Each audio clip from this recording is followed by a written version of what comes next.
You said the following, and I quote, by the time the situation escalated, I was exhausted from defending the principles that had once been celebrated. See, that sentence right there, that's the exhaustion this entire Earning Conviction series is about. It's not burnout from overwork. It's the exhaustion from fighting for who you are inside a system that no longer wants you to be that person. So, how did that exhaustion show up for you, Santi? Not just mentally, but physically. Mentally, it was all of a sudden kind of like the rug was taken out of me.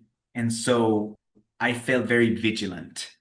I would argue that even a little bit paranoid. I couldn't stop thinking about the conversations that I had, trying to put details together into a story of people are trying to get me out.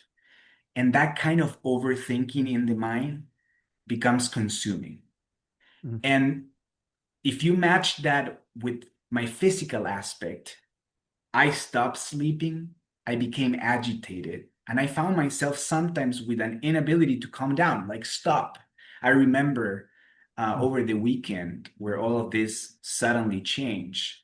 I went to two Orange Theory classes, and I know, Glenn, you do F45, but think about like F45 classes, and I could have done a third one because I Ooh. couldn't even feel it. So my my brain couldn't stop, but my body was disconnected from that. So I couldn't even feel that exhaustion.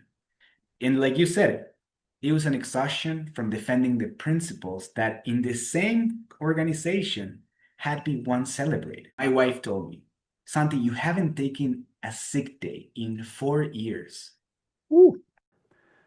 3 nights of almost no sleep, your body shaking, your thoughts fractured, your willpower gone. 2 hours before you can stand up. Most leaders will never talk about a moment like this publicly, Santi. You chose to. Why? And what do you want other leaders to understand about what that moment actually represents? Yeah, it's very simple, Glenn. And I sort of said it at the beginning. This thing that happened to me happens a lot for individuals, but they keep it that silently or happens in private, and many don't share it. For me, it's about being who I am. And when I share that story, Glenn, it feels like freedom. It feels like weight has gone out of my like back. And to be honest, I'm an authentic leader. So that is somewhat authentic in action. It's transparent. And I've always led with vulnerability, Glenn. And so, to be honest, sharing that story is just who I am. And there's strength in sort of like telling the truth of what pressure can do to anyone. It's not just me. A lot of individuals reach out after I did that post and that article. So, this is as much of a warning signal to others as it is a reminder for me, Glenn.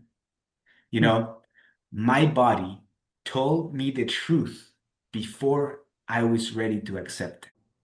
Well, that's very telling and something that I think a lot of people ignore because they just think it'll go away when all it is, it's a very important signal that it's time to act and do something about it.